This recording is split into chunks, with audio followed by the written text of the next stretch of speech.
What is going on, everybody? You requested this video, shout out Raj. So I am going to be showing you my budget for my first year as a teacher. Everything that I spent, what my money went to. Hopefully this will give you a good idea of what it's like living in Los Angeles. I currently live on the east side of downtown LA and I teach in South Central. So yeah, this is what you can expect if you're a teacher living in LA, what you're gonna make, what you're gonna spend it on. I'm gonna break it down into all of my expenses. So let's get into it.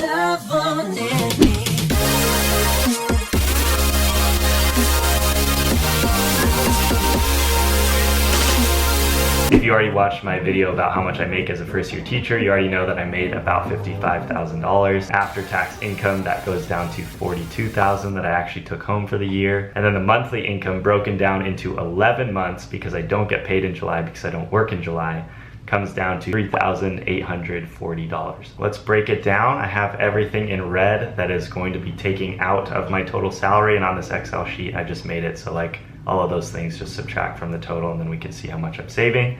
Okay, first thing is rent. It came out to about $1,500 with utilities and stuff like that included. That was at my old apartment. The one I'm in right now is a little bit cheaper.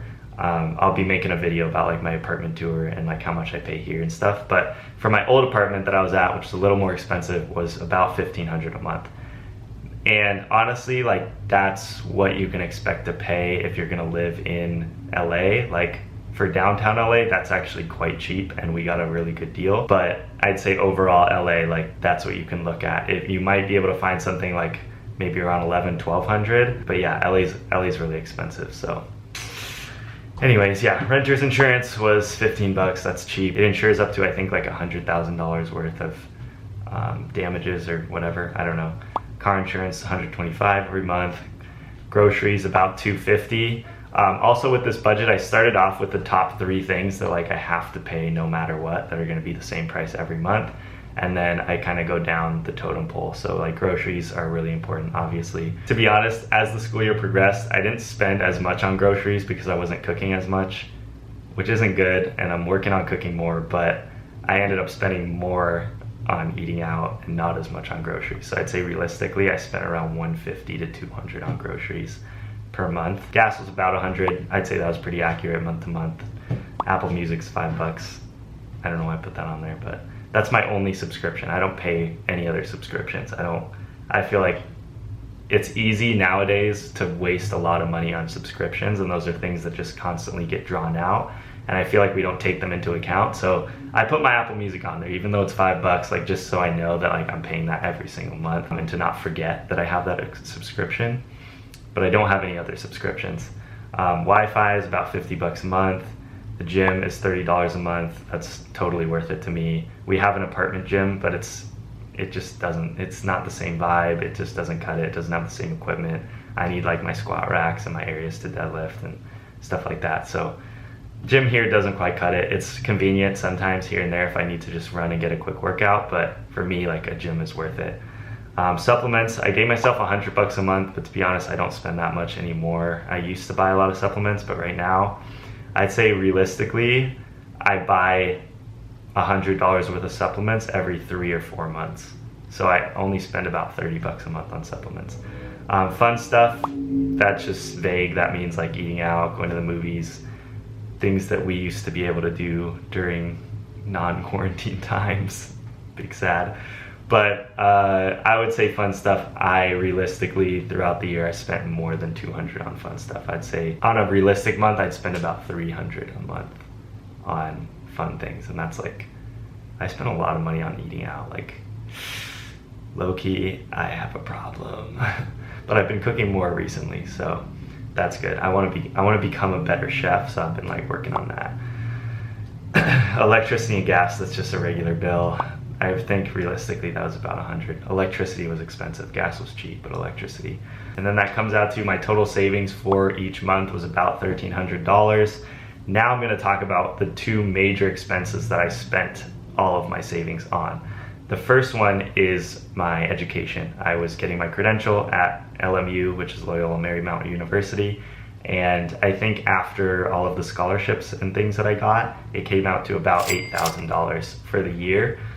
So I paid that off as I would sort of save up $1,000 I'd pay off. So that took out $8,000 from my total savings. If we calculate this real quick, let's do some quick math here. Let's see, $1,300 times 11 months, because I got it for 11 months. So this was my total savings, was $14,300. 8,000 of that went to LMU. So if I do this, so then I had about 6,300 left. I put all of this money into my IRA. Well, technically, I put $6,000 into my IRA because that's the cap. That's the most that I'm allowed to contribute for my income level. And if you don't know what that is, the IRA is essentially a retirement fund that the government has. It's non-taxed income. So by putting money that was taxed into it, I actually got quite a big tax break back, which is a little, I guess, loophole you can use. I don't know. It's not a loophole. It's like, it's meant to encourage you to give money to your retirement fund because most Americans don't plan for retirement and then they don't have any money left. And Social Security is falling apart. So anyways, yeah, maybe I can go into detail about like IRAs versus Roth IRAs and like what I know about investment, which is not a lot. And I did some research and my dad helped me out and basically taught me that I should probably put this money into my IRA because then it's not taxed. And then when I take it out when I'm like 65 or 70 and I have no income, then I'll be in a lower tax bracket, so I won't really pay much tax on it anyways. Yeah, that was a lot and probably boring, but anyways, I put all of that into there and I invested it into the S&P 500, which is a mutual fund. Again, I don't know how much you guys know about investing or how much you want to know, but basically when you leave money in the S&P 500 over a long period of time, it's shown throughout the past century that it'll basically gain about 8 to 10% a year. And that's compounded annually. So that means that my $6,000 now when I'm 23 is gonna be worth a pretty penny in like 40 or 50 years when I retire. So yeah, I just put that all in there. I was like, I'm not gonna keep anything in my savings account because I'm not really at the stage of my life yet where I'm saving up for a house or anything. So I might as well just put it all in there and just let it grow. Anyways, that concludes the video on my budget. I hope this was helpful. Smash thumbs up button if it was. Maybe I can do a new budget for my second year of teaching once I've had a few months to see like how I'm actually spending my money and show you my new income for the year. So I got a nice raise, so that's cool. But yeah, thanks for watching. Don't forget to subscribe because I post every single week, and I will see you in the next one.